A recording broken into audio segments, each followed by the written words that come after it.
Waalaikumsalam. Silakan masuk Ade, silakan duduk. Terima kasih Bu Bidan. Sebelumnya saya tutup tirainya terlebih dahulu ya untuk menjaga privasi pada ruangan ini.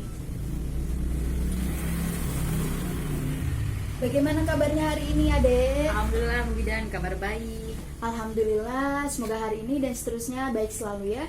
Sebelumnya izinkan saya memperkenalkan diri terlebih dahulu. Nama saya Ayu Fitriani, saya bidan yang bertugas pada pagi hari ini. Ada yang bisa saya bantu?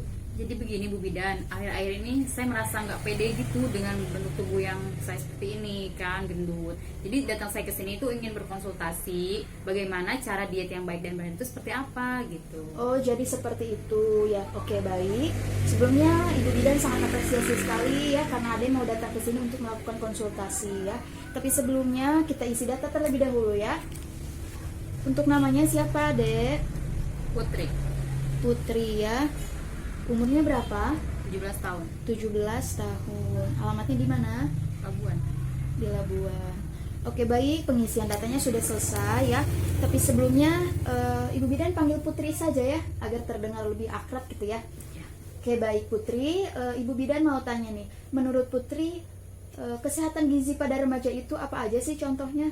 Kalau menurut Putri, kesehatan remaja itu kayak contohnya makanan 4 sehat, 5 sempurna. Terus mengkonsumsi susu, air mineral yang banyak agar tubuh kita sehat. Betul sekali, jawabannya sudah betul ya, sudah betul.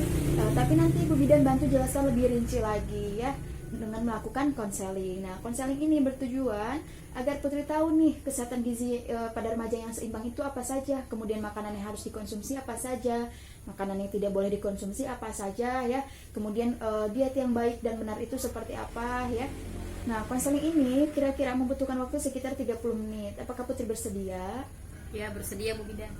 Oke, baik. Di sini Ibu Bidan punya alat atau media konseling. Bisa disebut dengan leaflet atau brosur ya. Yang pertama yang harus Putri ketahui sebelum mengetahui cara diet yang baik dan benar itu seperti apa, ada hal penting yang harus Putri ketahui yaitu macam-macam gizi pada remaja. Nah, macam-macam gizi yang dibutuhkan oleh tubuh remaja itu ada yang pertama itu protein. Nah, protein itu berfungsi untuk menyusun sel dan jaringan atau menggantikan sel dan jaringan tubuh yang rusak, ya. Nah, dalam sehari tubuh kita membutuhkan protein 60 sampai 65 gram per hari, ya. Contoh makanan apa aja sih yang mengandung protein? Kita tahu nggak contoh makanan yang mengandung protein itu apa saja? Nggak tahu Bu. Nggak tahu ya, tidak apa-apa, biar Ibu Bidan bantu jelaskan. Contoh makanannya itu adalah seperti kacang-kacangan, kemudian susu, yogurt ya, kemudian keju, tempe, dan tahu. Nah, selain protein, tubuh kita juga membutuhkan karbohidrat. Nah, karbohidrat ini merupakan sumber energi terpenting di antara yang lain. Karena kenapa? Karbohidrat ini biasanya terdapat pada makanan-makanan yang berserat atau makanan-makanan berat ya, yang bisa mengenyangkan perut ya, biasanya makanan karbohidrat itu. Nah, karbohidrat itu dalam sehari kita membutuhkan karbohidrat 300 sampai 350 gram per hari ya.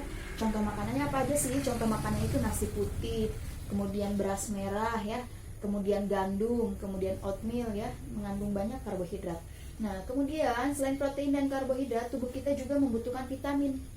Nah, vitamin ini berfungsi sebagai menjaga ketahanan tubuh. Karena tubuh kita membutuh dua ketahanan, ada ketahanan dari dalam dan ketahanan dari luar. Nah, ketahanan dari dalam itu diproduksi oleh hormon ya. Nah, kalau ketahanan dari luar itu bisa dibantu dengan mengkonsumsi vitamin. Vitamin apa yang dibutuhkan oleh tubuh kita? Vitamin yang dibutuhkan oleh tubuh seorang remaja adalah vitamin B1, B2, kemudian B3, B6, B12, kemudian vitamin A, vitamin C, vitamin D, dan vitamin K ya. Kemudian selain itu tubuh pada remaja juga membutuhkan lemak. Nah, lemak ini berfungsi sebagai menyediakan energi dalam jangka waktu yang lama ya. Nah, tubuh kita dalam sehari membutuhkan lemak itu sebesar 20 gram per hari ya. Nah, contoh makanan apa aja sih yang berlemak? Nah, contoh makanan yang berlemak itu seperti daging merah ya, kemudian apa lagi? Kemudian kacang-kacangan juga bisa ya. Kemudian selain itu adalah serat. Nah, serat juga penting bagi tubuh kita. Serat ini berfungsi untuk melancarkan pencernaan atau saluran pencernaan. Maka kenapa biasanya orang-orang yang mempunyai masalah diare atau buang air encer ya, buang air besar yang encer, biasanya dianjurkan untuk memakan makanan yang berserat. Karena makanan yang berserat itu berfungsi untuk memperlancar proses pencernaan, ya seperti itu. Kemudian contoh makanan apa aja sih yang berserat? Nah, contoh makanan yang berserat itu seperti umbi-umbian. Contohnya itu singkong, kentang, ya, kemudian ubi, contohnya seperti itu. Kemudian tubuh kita juga membutuhkan mineral. Nah, mineral ini terdapat tiga komponen. Yang pertama ada kalsium, zat besi, dan zinc. Nah, yang pertama ada kalsium.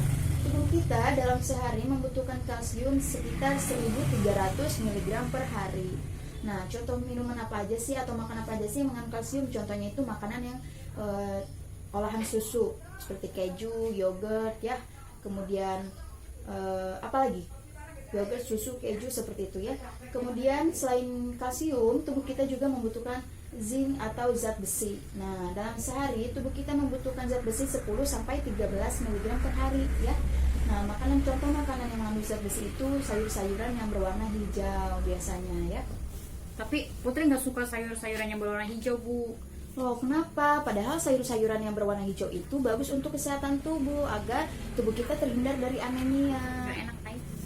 Oh, jadi seperti itu ya. Oke, tidak apa-apa ya.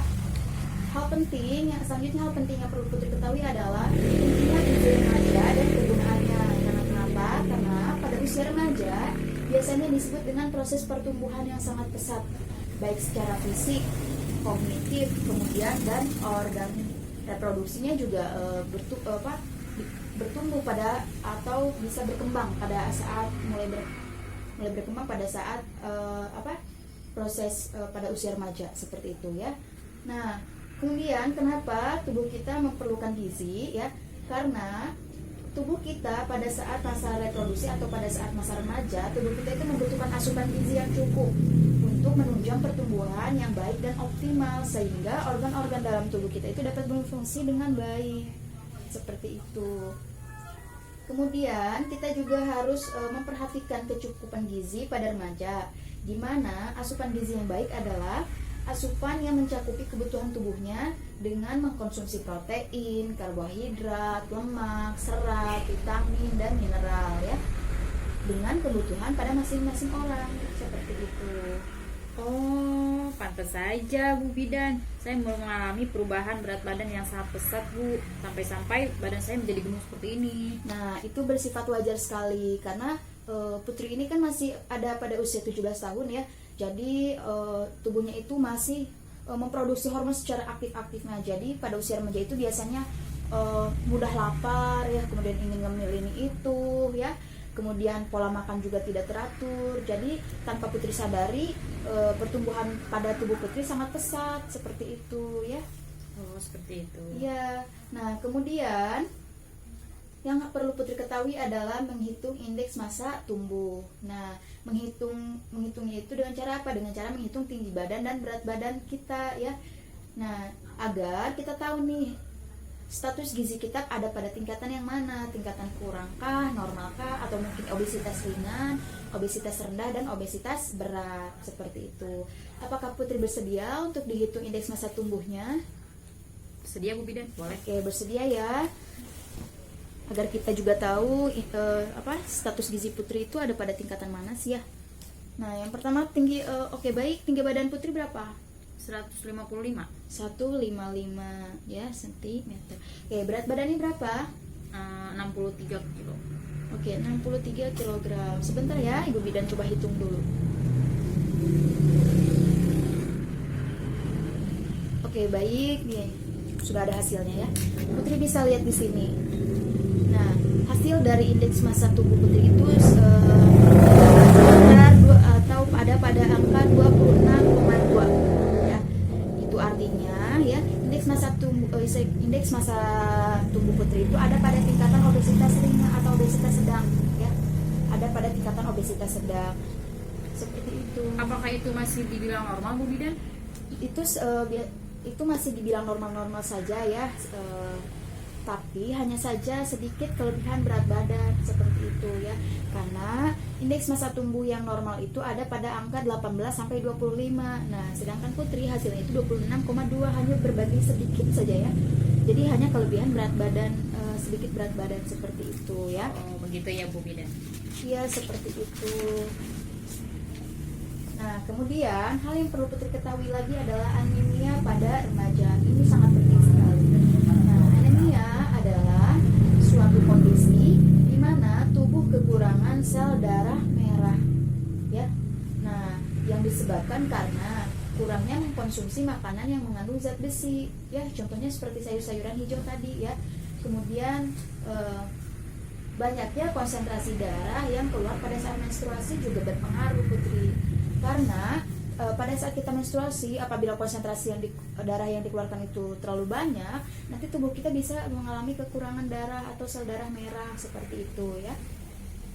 Kemudian gejala yang dapat terjadi itu seperti sakit kepala, kemudian badan lemas, wajah terlihat pucat ya, kemudian sulit berkonsentrasi dan mudah lupa biasanya orang yang mengalami anemia itu. Kemudian gejala itu biasanya disebut dengan 5L. Putri tahu nggak 5L itu ada apa saja? Enggak Bu, apa itu? Tidak ya, oke, tidak apa-apa. Nah, 5L itu ada 5L itu lesu, letih, lemah, lelah, dan lalai ya. Nah, kemudian cara penanggulangan anemia itu seperti apa sih? Nah, cara penanggulangannya itu bisa dengan menghindari mengkonsumsi teh. Kenapa harus dihindari? Karena teh itu dapat menghambat proses penyerapan zat besi pada tubuh, sehingga zat besi yang masuk dalam tubuh itu tidak dapat diserap dengan baik ya. Jadi hindari minum teh ya. Kemudian makan makanan yang mengandung zat besi ya. Contohnya itu apa saja? Contoh makanan yang mengandung zat besi itu tidak hanya sayur-sayuran hijau aja. Ada telur, ada kuning telur, kemudian ada kentang, kemudian ada kacang-kacangan ya, kemudian bisa juga dengan mengkonsumsi vitamin B12. Kemudian jangan lupa mengkonsumsi vitamin C. Kenapa? Karena vitamin C itu dapat meningkatkan penyerapan zat besi dalam tubuh ya. Kalau teh itu dapat mengurangi penyerapan, nah kalau vitamin C ini dapat meningkatkan penyerapan. Jadi zat besi yang masuk ke dalam tubuh kita itu tidak sia-sia, tidak terbuang sia-sia, dapat diserap dengan baik oleh tubuh, seperti itu. Kemudian tubuh kita juga membutuhkan istirahat yang cukup ya. Istirahat itu penting ya, karena tubuh kita juga perlu diistirahatkan. Nah, pada remaja istirahat yang cukup itu sekitar 6-8 jam per hari ya. Oh, pantas Bu Bidan, saya sering sekali merasakan pusing gitu. Ya, bisa jadi rasa pusing Putri alami itu disebabkan karena anemia atau mungkin ada penyakit lain yang menyebabkan kepala Putri pusing. Karena kan Putri tidak suka sayuran yang berwarna hijau kan ya? Iya. Nah, kemudian hal yang perlu Putri ketahui lagi adalah kekurangan energi kronik. Apa sih kekurangan energi kronik itu? Kekurangan energi kronik adalah suatu keadaan di mana adanya ketidakseimbangan asupan gizi sehingga zat gizi pada tubuh tidak terpenuhi dengan baik, yang menyebabkan kondisi tubuh kurus pada anak remaja. Seperti itu, Putri. Oh, jadi disebut dengan kekurangan energi kronik. Tuh, saya juga punya Bu Bidan, teman saya yang kurus. Mungkin teman saya itu yang bisa dibilang kekurangan energi kronik kali ya? Ya, bisa jadi teman Putri itu mengalami kekurangan energi kronik, tapi bisa juga teman Putri itu mengalami penyakit lain yang menyebabkan tubuh dia menjadi kurus. Kita tidak tahu ya. Nah, kemudian hal yang perlu diketahui lagi adalah perilaku salah tentang gizi dan cara menurunkan berat badan. Nah, perilaku salah tentang gizi itu terjadi karena ketidakseimbangan antara asupan energi dengan pengeluaran energi dalam jangka waktu yang panjang. Jadi pemasukan dan pengeluarannya itu tidak seimbang, seperti itu, yang menyebabkan penumpukan jaringan lemak di dalam tubuh ya. Nah, kemudian kenapa itu bisa menumpuk dalam tubuh? Karena biasanya kita sering makan, tapi kita jarang olahraga ya. Karena olahraga itu bisa atau bermanfaat untuk pengeluaran kalori dalam tubuh ya. Jadi jaringan lemak dalam tubuh itu harus dikeluarkan ya, jangan sampai menumpuk dalam badan yang menyebabkan badan kita itu menjadi gemuk, seperti itu. Nah, kemudian seringkali anak remaja itu melakukan diet yang salah.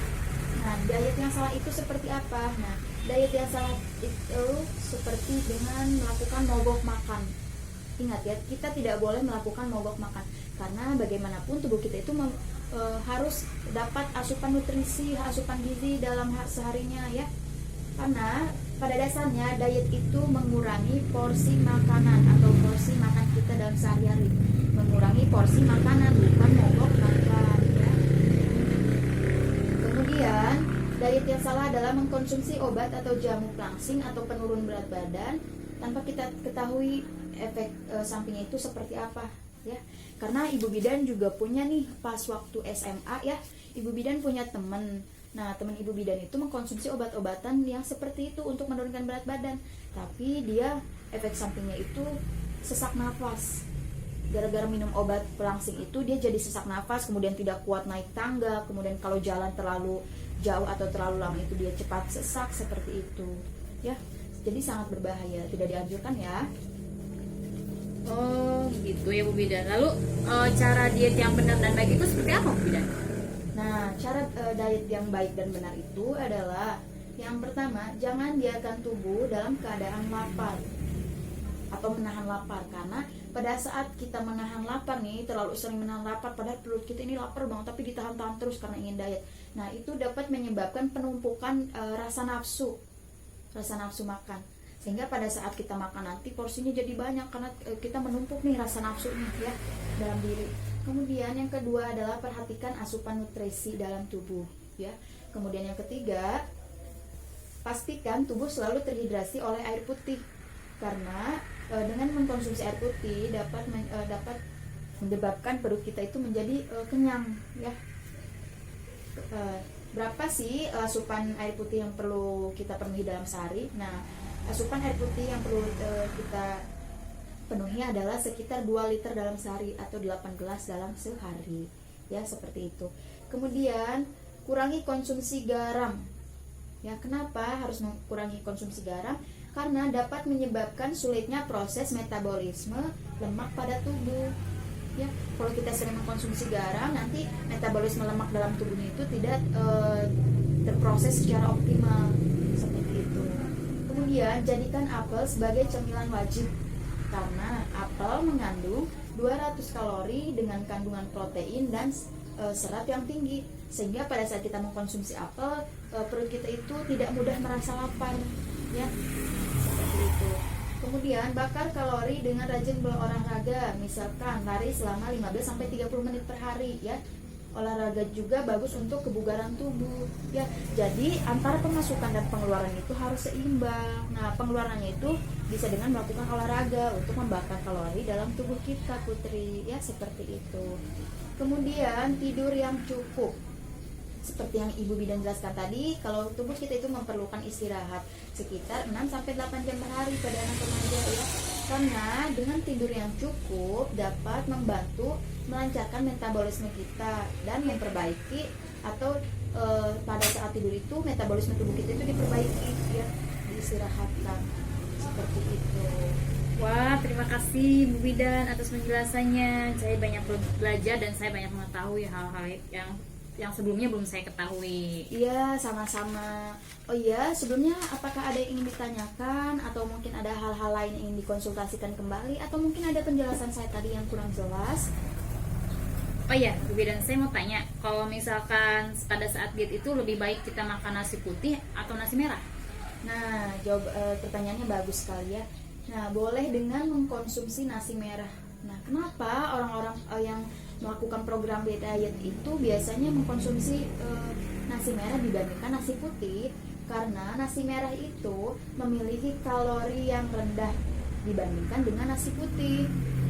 Dan kemudian kaya juga akan vitamin, kaya akan mineral seperti kalium, zat besi, zinc, natrium, dan kalium. Nah, selain itu nasi merah juga kaya akan serat yang maka dari itu nasi merah itu bisa baik untuk orang-orang yang melakukan program diet karena nasi merah itu bisa berfungsi untuk mengenyangkan perut ya, maksudnya mengenyangkan perut. Jadi perut kita itu tidak mudah lapar seperti itu, Putri.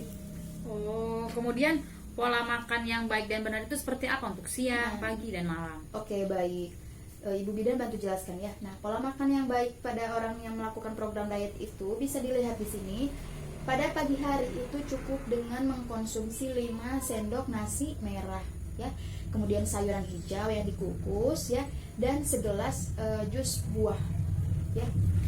Karena kalau pada saat pagi hari itu porsi makan kita itu jangan terlalu banyak ya. Jangan sampai kita sampai kekenyangan gitu ya, jangan. Kemudian pada siang hari barulah kita menambah nih porsi makan kita agak banyakan dikit nih. Yang pertama itu bisa dengan mengkonsumsi 1 centong nasi merah, kemudian ditemani dengan lauk telur, ikan atau ayam. Tapi tetap lauknya itu tidak boleh melalui proses penggorengan atau dengan menggunakan minyak ya, karena minyak itu mengandung banyak lemak. Bisa dengan telurnya itu direbus, kemudian atau ikannya dipepes bisa juga, kemudian atau mungkin ayamnya dibakar bisa ya, asalkan tidak melewati proses penggorengan.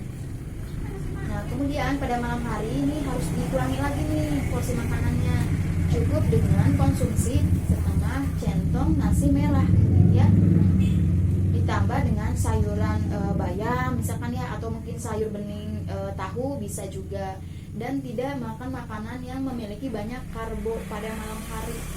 Karena percuma saja ya kalau misalkan Putri diet nih, nahan nahan nafsu nahan godaan nih, nahan godaan makanan dari pagi sampai siang sampai sore, pas malam Putri ngemil, kan sayang ya. Jadi hindari mengkonsumsi makanan yang mengandung karbohidrat pada malam hari ya, seperti itu. Oh, seperti itu ya Bu Bidan. Ya, seperti itu. Oh iya, Ibu Bidan ingin tanya nih kepada Putri. Menurut Putri atau sepengetahuan Putri, kenapa sih tubuh kita membutuhkan asupan zat besi? Karena tubuh kita membutuhkan zat besi itu penting untuk untuk tubuh sehingga tidak terjadi anemia. Iya, betul sekali ya. Jadi usahakan asupan gizi atau asupan zat besi pada tubuh kita itu harus terpenuhi ya Putri ya.